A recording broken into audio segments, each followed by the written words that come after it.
You please take your seats. We'll be. Any public speakers this morning? No?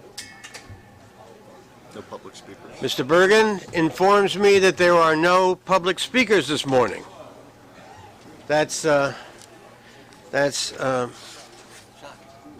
occurrence as rare as Halley's Comet.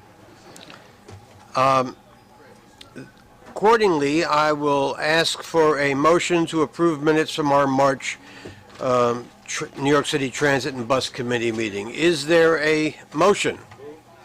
Is there a second? All in favor? Motion is approved.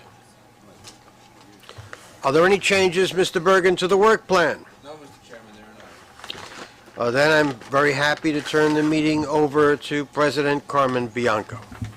Thank you, Mr. Chairman. Good morning, everyone. Let's start this morning with the operating reports, and I'll turn it to Joe Leader to provide the subway portion. Okay, good morning.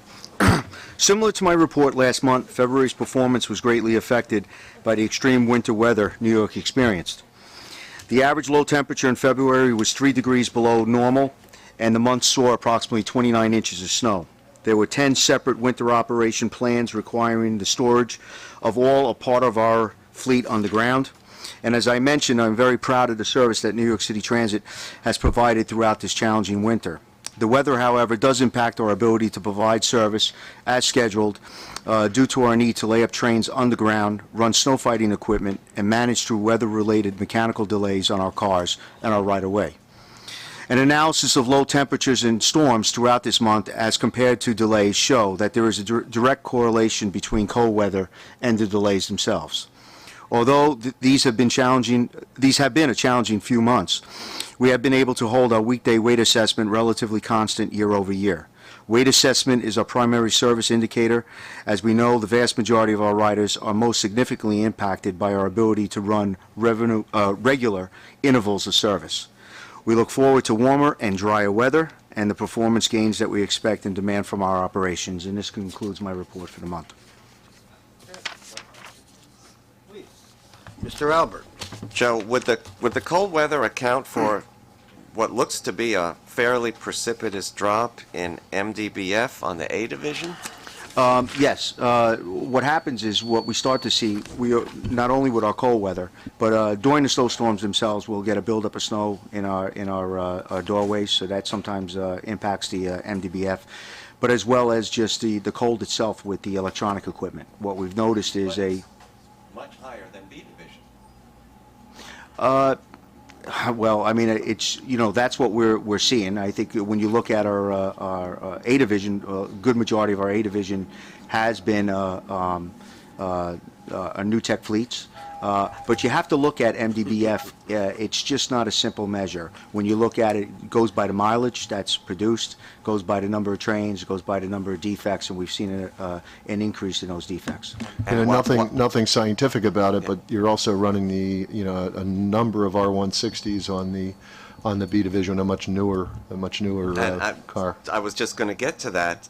It looks like their reliability is down fairly high. Percentage-wise, too, the 160 fleet. Correct. We did see in the month of February a drop in the 160s by about 100,000 miles, but we think that's going to go back up. But again, when you start looking at the MDBF of a fleet like that was producing over 500,000 miles, it's going into its first SMS cycle this year. So those cars, although relatively new to our system, are 7 years old. So when you look at MDBF, it's very difficult to see, but weather does have an impact on the fleet. Thank you. Mr. LeBeau. Joe, as you can see, this board follows your progress in great detail, believe it or not. And we really want to congratulate you for how well you performed in this very difficult weather situation and the results that you achieved. I think you should add to your report how many hours of sleep you get and how much hours of overtime you put in, because you are an inspiration to everybody else on the management team. And I don't know where you find the time to do it, but all of us really appreciate your dedication. Oh, thank you. Well, I take after my peer here. He gets about the same amount of sleep as I do. Not much, right? Okay. Is there anyone else? Then I'm happy to turn the reporting on bus operations over to the MTA Bus President, Darrell Aaron. Okay, thank you and good morning. We continue to experience significant snow events in February, as reflected in the fact that this was the second snowiest February on record, while the entire season ranks the seventh snowiest of all time. The snow, combined with extremely below-average temperatures, presented us with significant challenges. As discussed last month, an important part of our winter weather preparation and response is the installation of chains on our local fleet.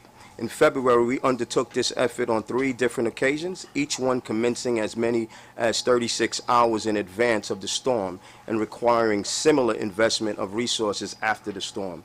This effort impacts our overall workload and our workforce. Just like Joe, I am immeasurably proud of the commitment and extraordinary effort put forward by all members of the bus team. And what we hope is the aftermath of this season, we are still working diligently to bring our equipment back to the pre-winter state as we continue to provide high level of customer-friendly bus service. As we work hard to do that, you will notice that month-to-month operating statistics, which are provided in the committee book, reflect those changes. Statistics related to MDBF and trips completed were most adversely affected. However, the 12-month trend continues to reflect the achievements we have shown this last year, as all 12-month averages remain higher or close to the 12-month ending February of 2013, and that completes the bus operations report. Mr. Merdler. Mr. Eric, at the last board meeting, I raised a question following a presentation at the lectern by Local 106, and I believe Mr. Capelli joined in it, asking whether a contract had finally been executed, and we said that if it had not been by this month, we would raise the question again. Has the contract been finally done with Local 106? Not There at are this 98 people. Right, not at this point. Not at this Where are point. they? Discussions are still progressing, but at this point, I'm not able to report anything of a conclusion. Then let me make my point. If this isn't done by the next meeting, I'm going to ask PERB to get into the act and conduct an investigation. This has gone too long. It's not your fault. I know that you and Carmen and leadership have been trying to get this thing done. But it's unconscionable. 98 people sitting for years without a contract, making less money than the people they supervise. It's unconscionable. Understood. Can there I anyone make one else? comment Yeah, sure. before we move on? I just want to pick up on Mark's comments that, you know, here we are coming out of the winter. We're starting to experience spring finally. But I have to tell you, I've been in this business for a long, long time. This was one of the most trying winters that I've ever experienced, both seeing it from both the subway side and the bus side. These folks did an amazing job, really amazing job. These storms were just coming fast and furious, and when you think about storing the fleet underground, when you think about having to chain the fleet, it's not an easy task. It really takes all hands, and people really rose to the occasion, and I can't be more proud of the team that we have here at Transit. They did a great job, so I just wanted to reflect those comments on top of yours. Thanks, Carmen. Mr. Capelli. Yeah, just to follow up with what Chuck had said, I don't want to get into it now, but I do think we either have an executive session in finance or certainly at the board, if to deal with other labor issues, if we could ask for a report on where things are at to follow up on Chuck's request, Chuck's and my request. Thank you, Mr. Chairman. Thank you, Mr. Capelli. Anyone else? Then I'd ask Cheryl Kennedy to present the safety report. Okay. Safety results were as follows. All January and February safety performance indicators were negatively affected by the exceptionally harsh winter weather conditions throughout the New York City area. Subway customer accidents and injuries, bus collisions and collision injuries, subway fires, as well as employee injuries on duty were all up on a one-month basis. As expected in severe winter weather, employee and customer slip, trip, and falls increased dramatically. Insulator fires were caused by winter conditions were up significantly and contributed to the overall increase in fires. With winter passing, we expect to see an improvement in the 12-month numbers going forward. Thank you. Are there any questions? Comments? Hearing none, I'd ask Chief Joe Fox to present the crime report. Good morning. Good morning, everybody. I'm pleased to report that for the first 3 months of 2014, total major felony crime was down 5.7% within the transit system compared to the same period in 2013. These 34 fewer incidents, 558 compared to 592, include a 23% year-to-date decline in robberies, 119 robberies versus 155 same period last year. For the month of March, total major felonies are down 3.9%, and with 7 fewer incidents than the same period in 2013. This decrease was led by a significant decline in robberies, which are down 46.6% for the month, with 27 fewer incidents. Year-to-date, we averaged 6.2 major felonies per day. The number of major felonies is down from the 6.8 we averaged the same period in 2013. Of the 172 major felonies in March, 32% were committed in Manhattan, 20% in Queens, 34% in Brooklyn, and 14% in the Bronx. Our enforcement of these quality of life offense remains strong. Year-to-date handler arrests are up 271% over last year, a difference of 271 arrests, 371 versus 100. And arrests for disorderly conduct are up 24%, 108 versus 87, a difference of 21. Enforcement related to illegal peddlers is also up, with 54 more arrests for the period versus last year, 110% increase. Early this year, in an effort to better respond to complaints and feedback from subway passengers, our Transit Bureau Special Operations District established a system for ensuring efficient follow-up. Thanks to our partners at New York City Transit, when a customer emails a police-related issue, it is then forwarded directly to our Special Operations District. The complaint is reviewed, and when sufficient information is provided that could benefit from police follow-up, the complaint is forwarded to our borough or district commanders for appropriate response. Additionally, when a police-related issue would benefit from the resources of our Special Operations District, it receives follow-up from our specialized units as well. While we have always responded to issues that originate through customer correspondences with New York City Transit, this new system streamlines the process, helping us better identify conditions that need to be addressed and in a more timely manner.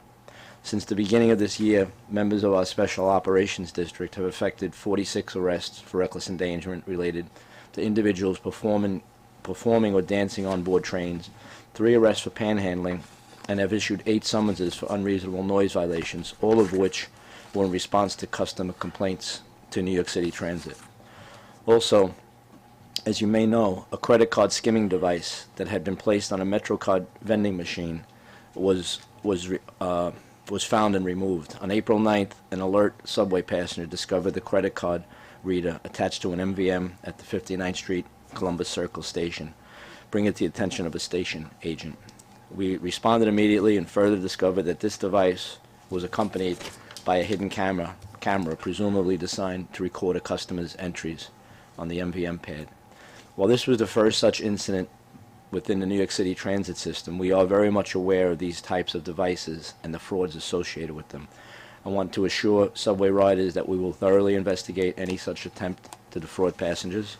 Of course, this incident is no exception, and the case is currently being investigated by our Financial Crimes Task Force. Additionally, our plainclothes and uniform operations related to crimes associated with MetroCard vending machines will continue.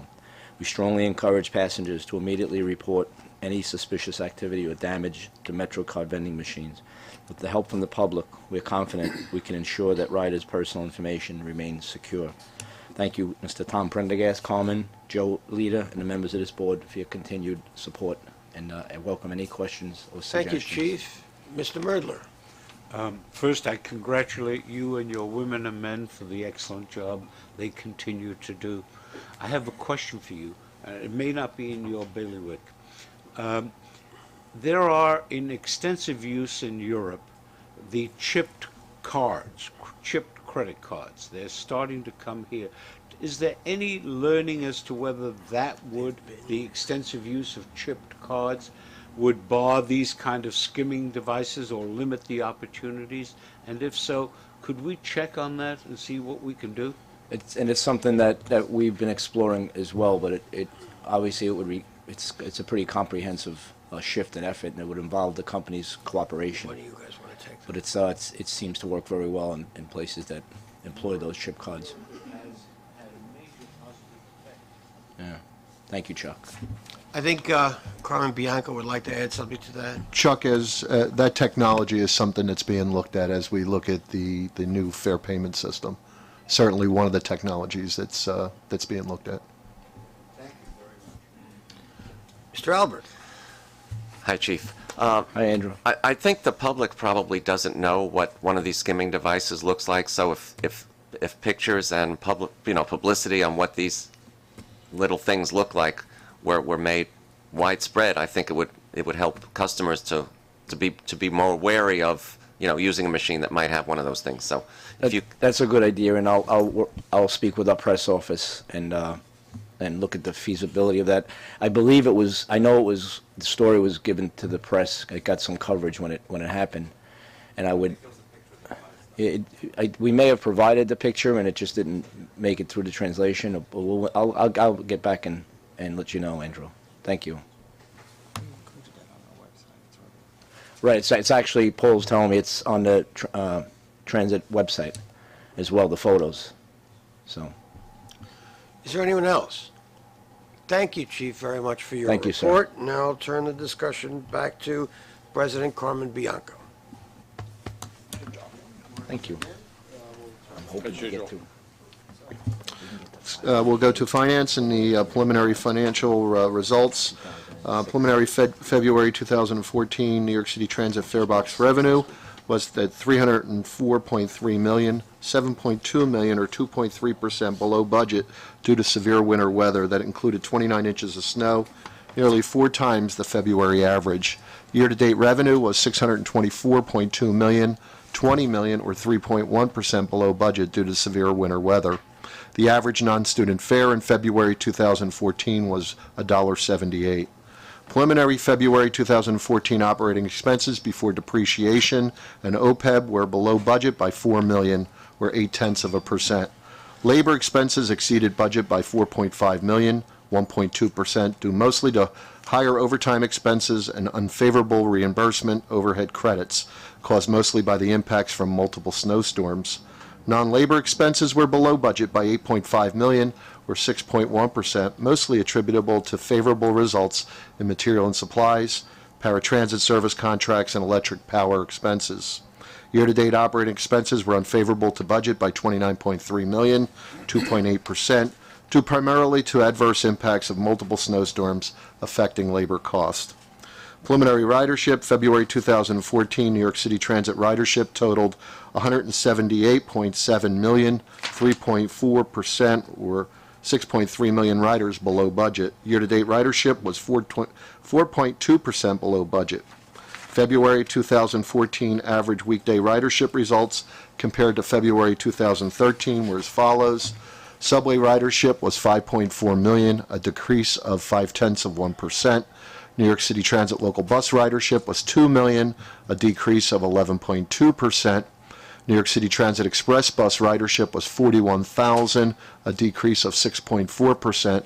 Paratransit ridership was 25,000, a decrease of 14%. An early look at preliminary March 2014 financial results. Fare box revenue was $15.3 million, 4.4% above budget, due mostly to $12.7 million positive prior month adjustment. The reduced ridership in January and February caused by weather led to higher first quarter pass average fares. Preliminary March 2014 operating expenses were $15.4 million, 2.9% below budget. Okay, thank you very much, President Bianco, for the MTA bus finance report. I'll ask Darrell Irick to. Okay, thank you and good morning again. February 2014 fare box revenues for MTA bus were $14.6 million, which is $0.4 million or 2.9% less than the adopted budget. February 2014 actual MTA bus total non-reimbursable accrued expenses before non-cash liabilities was $100,000 below the adopted budget. This performance represents the combination of favorable non-labor expense underrun of $1.1 million and a labor expense overrun of $1 million.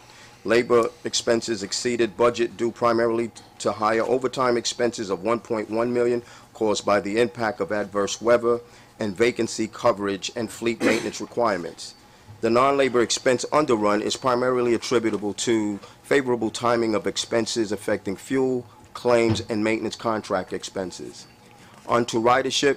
Preliminary February 2014 MTA bus ridership totaled 9 million customers, which is 4.8% or approximately 500,000 less than the adopted budget. Relative to February 2013, average weekday local bus ridership decreased by 10%. Average weekday express ridership decreased by 12.1%, and average weekend local ridership increased by 11.9%.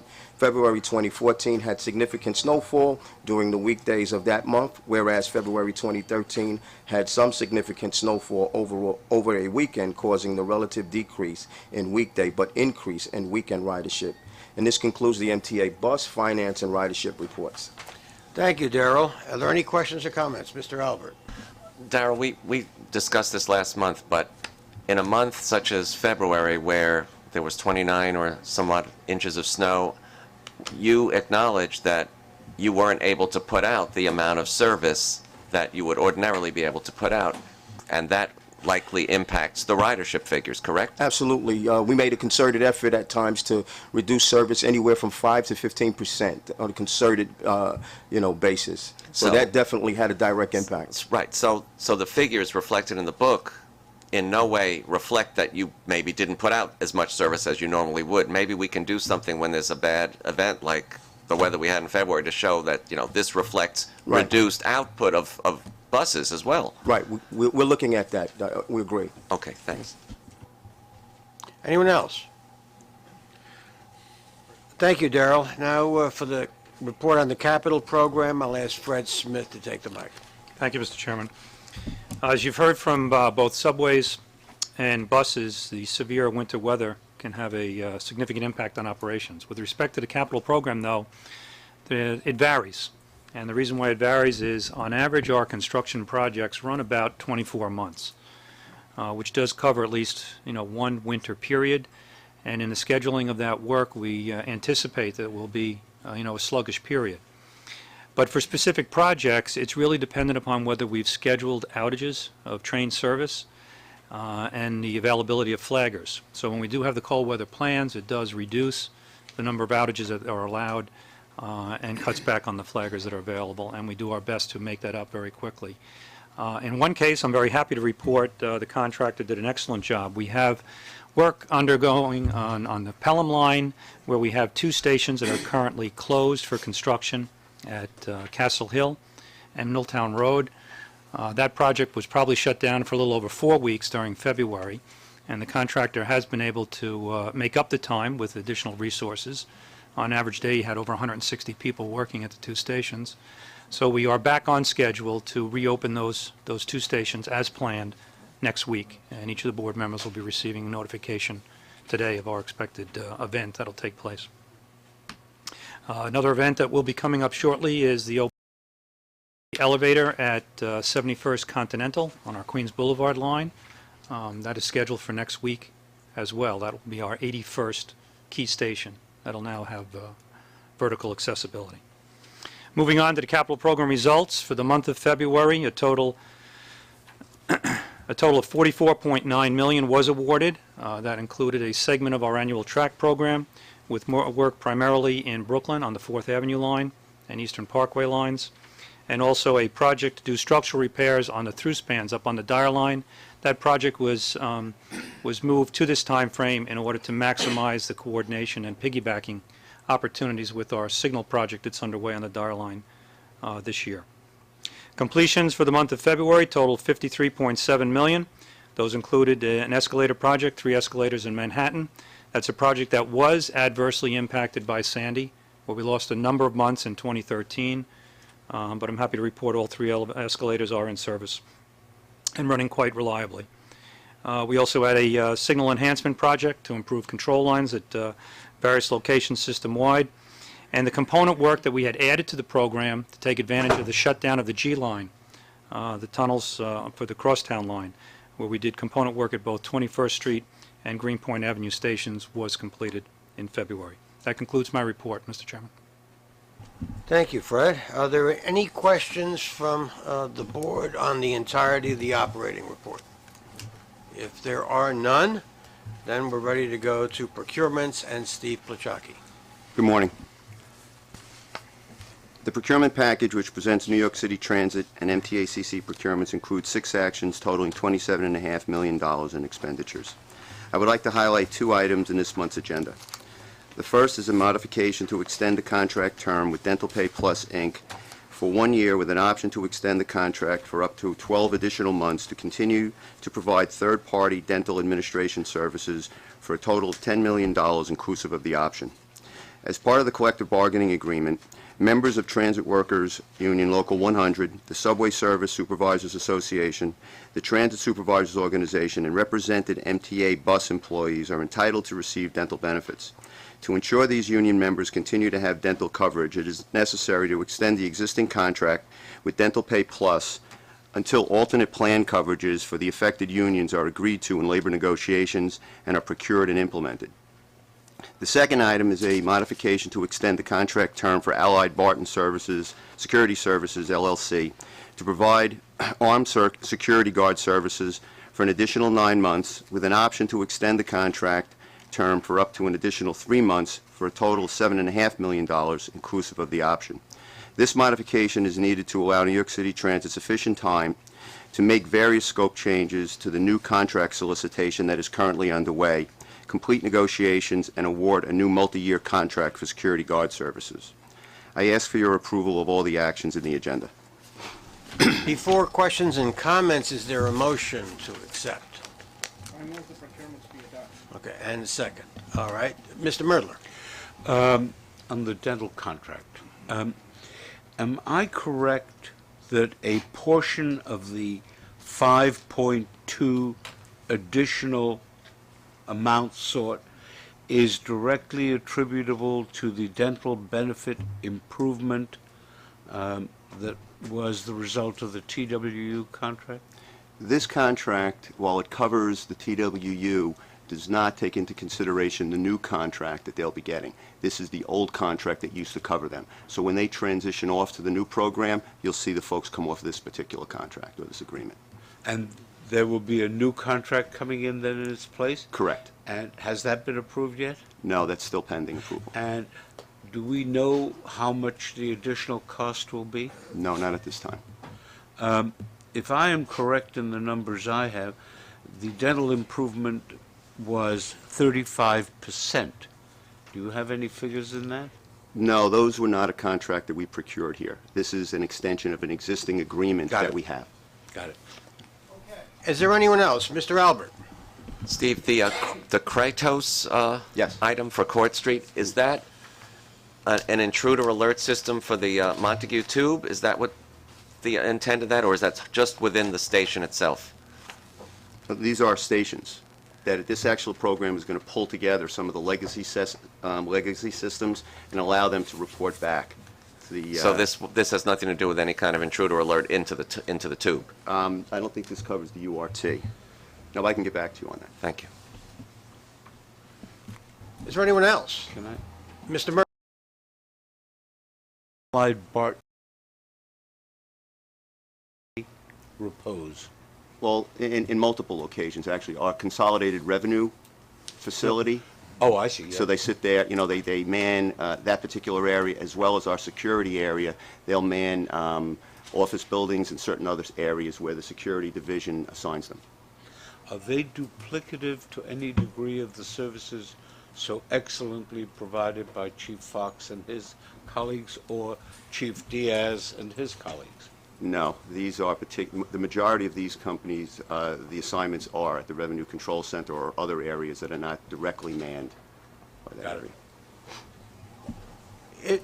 Mr. Ballard. Just quickly, Mr. Chairman, thank you.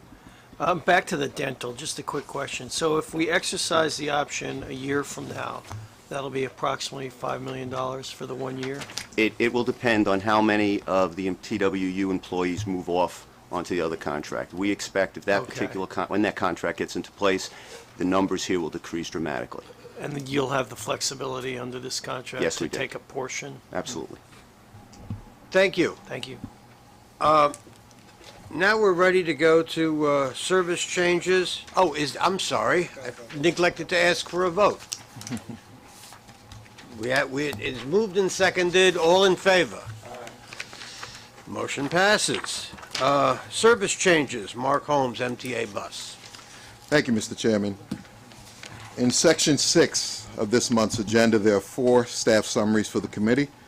2 of the items are MTA bus proposals, one of which requires board approval. The remaining 2 are New York City Transit proposals presented for information only. I'll begin with the actions for MTA bus, then turn the discussion over to Peter Caffiero, who will then cover the New York City Transit service actions. To begin, MTA bus is seeking board approval to expand the hours of service on the Q103 on an experimental basis beginning in June 2014. We will implement weekend service between the hours of 8 a.m. and 7 p.m. on Saturday and Sunday, and expand weekday service to 9 p.m., about an hour and a half more service time on that route during weekdays. The annualized cost of this additional service is approximately $315,000, which is covered in the 2014 budget. Once the expanded hours of service have been in operation for a period of time, MTA Bus will then schedule a public hearing.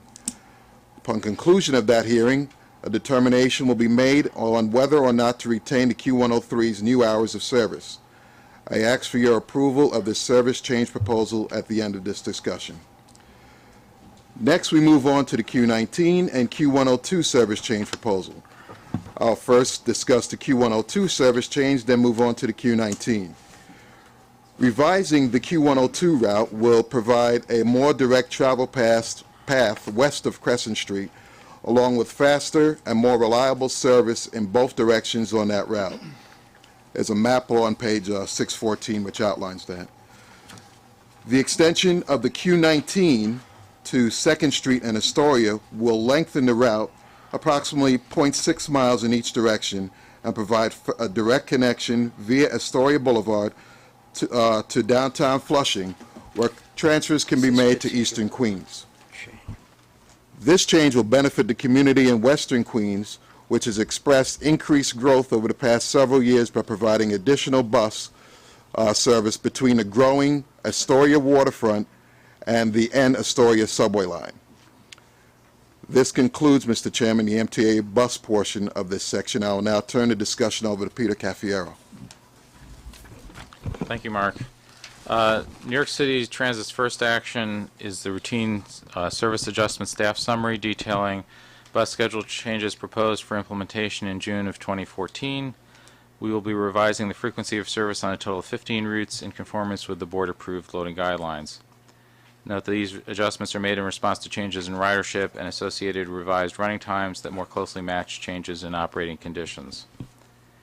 Our second action is a subway service change. We propose to implement Q local service in Manhattan during the overnight periods between Canal Street and 57th Street in Manhattan, beginning in December 2014.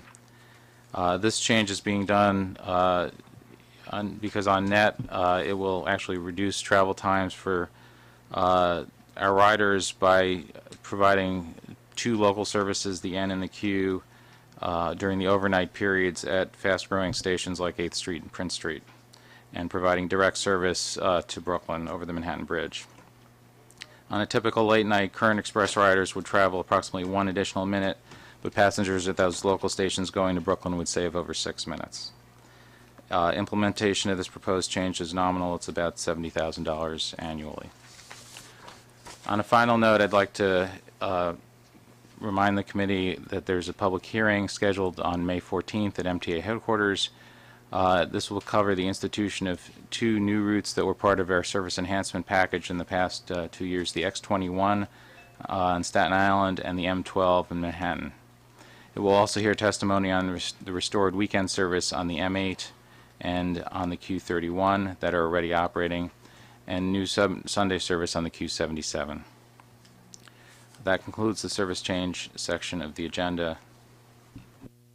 Thank you, Peter. Of the actions described here, only the service change on the Q103 requires a vote of the board, a vote of the committee to send this to the full board. Is there a motion? Second. Is there any discussion, question, or comment on all of these? Mr. Allen. I think in general, all of the bus extensions are really beneficial, and I welcome the additional weekend service along Vernon Boulevard. I think that is a rapidly growing area. Peter, I had a question about the Q local. Obviously, if you're someone who's using one of the local stations, you will benefit greatly from this. And I'm assuming that because there's so many local stations versus express stations, that the math shows that there's a general overall savings of time for the majority of folks on the Broadway BMT. Is that a fair statement? Well, we're actually talking about only 4 additional stops, 8th Street, Prince, 8th, 23rd, and 28th Street, and 3 of those 4 have significant late evening, late night ridership. You mean the Q makes 49th Street at those hours anyway? The Q on weekdays stops at 49th Street, and so on weekends, yes, you'd add 49th Street as well to that. And when you say overnight hours, when is the starting time approximately for this? I'll get back to you with the exact time, but it's I think it's in the staff summary, but it's basically It wasn't, between actually. I looked. about 11:30. Oh, it's that early? And Okay.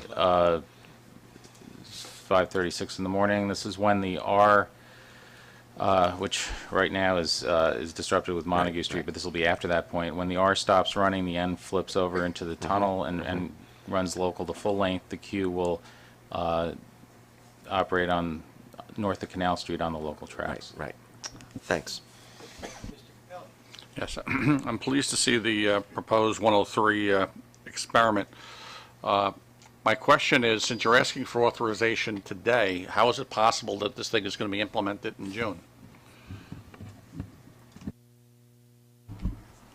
Well, we're preparing the picks at this time now, so if we're asking for approval now, but we're preparing for the picks for MTA bus right now in June, which is going to be in late June, almost July actually. I think the implementation date is June 29th. So The timing is sufficient. the timing is Timing good, is yeah. sufficient. Is there anyone else? If there are no other questions or comments, are we ready for a vote? All in favor? Aye. The service change is approved. Next, President Carmen Bianco will address special presentations. Moving on to Section 7 of this month's agenda, we have our regular status report on the MetroCard program. Following this, we have year-end 2013 operating results for New York City Transit, Staten Island Railway, and MTA Bus. Key results for New York City Transit are summarized as follows. On an accrual basis, operating revenues improved versus the estimate by $17.3 million, or 0.4%. Operating expenses exceeded the estimate by $30.1 million, or 0.4%, of which labor expenses were unfavorable by $46.9 million, or 0.9%, due mostly to additional workers' compensation reserve requirements, partly offset by payroll underruns, mostly from vacancies and lower health and welfare rates. Non-labor expenses underran the estimate by $16.7 million, 1%, due largely to favorable results in energy cost, maintenance contract, and material and supply expenses, partly offset by additional public liability claims reserve requirements. On an operating cash basis, we have finished the year slightly unfavorable to the estimate by a net $2.4 million, or 0.1%. Of that amount, $90.6 million were favorable real vacancy variances, represented by $43.5 million of higher fare box receipts and $47 million of expenditure underruns, and unfavorable timing variances of $93 million, caused mostly by the timing of capital reimbursements, which are now projected to be received in 2014. And that concludes the comments on the special presentations. Thank you. Carmen, are there any questions or comments on the special report? A question, I don't know whether this is the appropriate forum for it. Do you have any idea as to the extent to which the transit pensions are funded or unfunded, the percentage of unfunded obligations?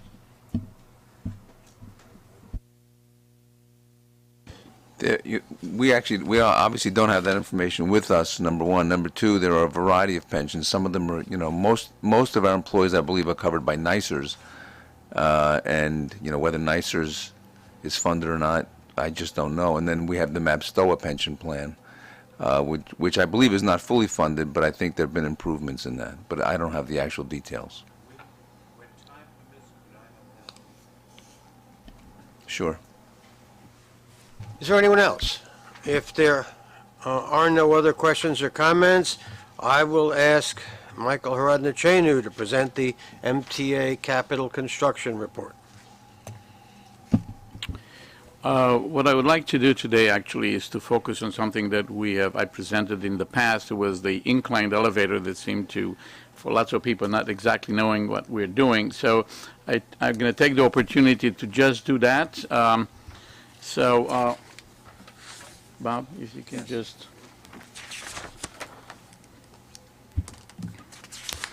So I went back, and there is something that has been done for a while in Europe. There is some in Vegas, and then D.C., Dallas, and New York City are transit operations that New York City will have, but D.C. and Dallas do have that.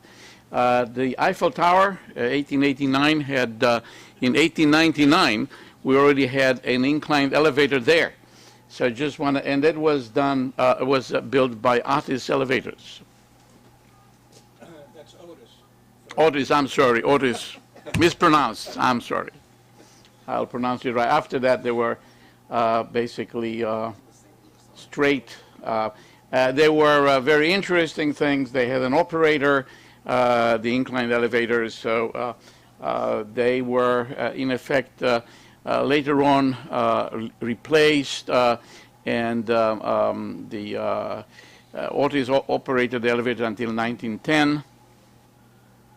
And this is the one that you will see today. And just for the French are the French, so they put in a right here. It looks like a person, but it's actually it just to make look as if it was an operator.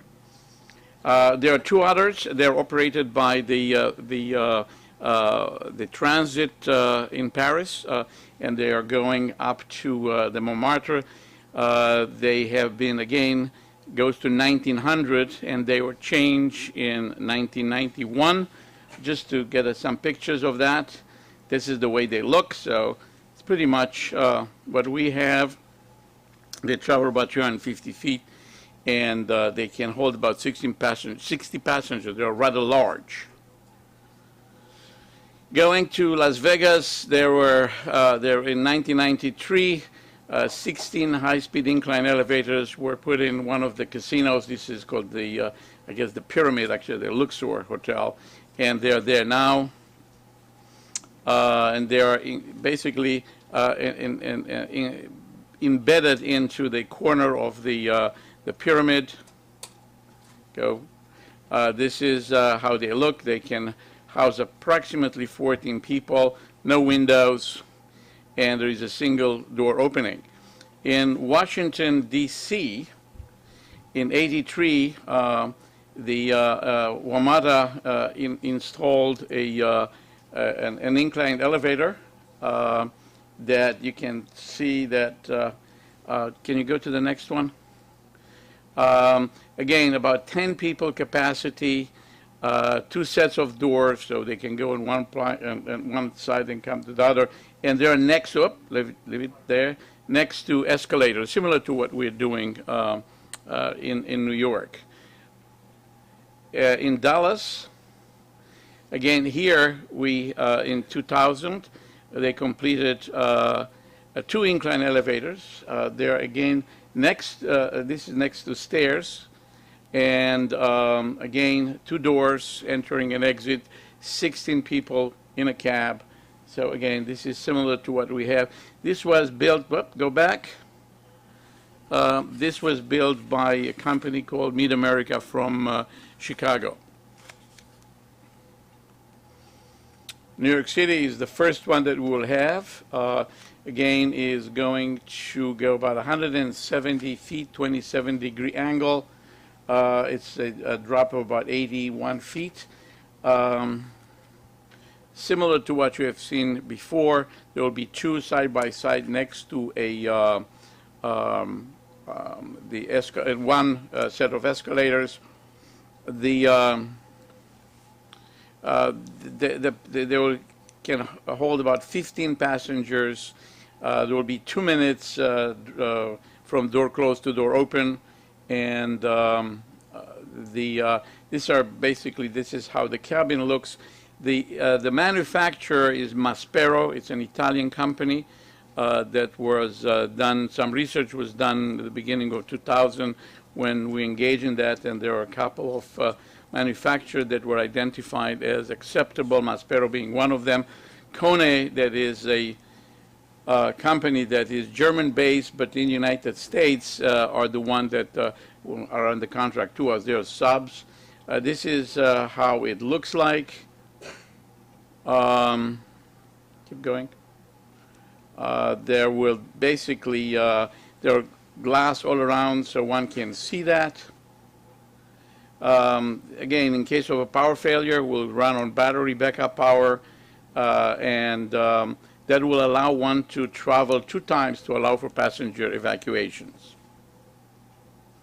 Just wanted to go over that so you get a sense of what this thing is all about. For us, it's the first time we're doing that, so and we experienced some delays with the manufacturing, and we expect that to be mitigated and have it worked. Thank you, Michael. Are there any questions? Mr. Merdler? You had previously reported that at Fulton Center, they were testing out the escalator, as I recall it. Have there been any results of those tests now on site? Some of them have already, they're already tested and operational. Some are still being tested. Again, we're working towards an anticipated opening at the end of June. Many challenges still remain to be overcome, and we're working together with, in partnership with New York City Transit to do so. Anything else? Are there any questions from the committee on the entirety of this agenda? If there are none, a motion to adjourn the meeting. Second, all in favor, the meeting is adjourned. Thank you.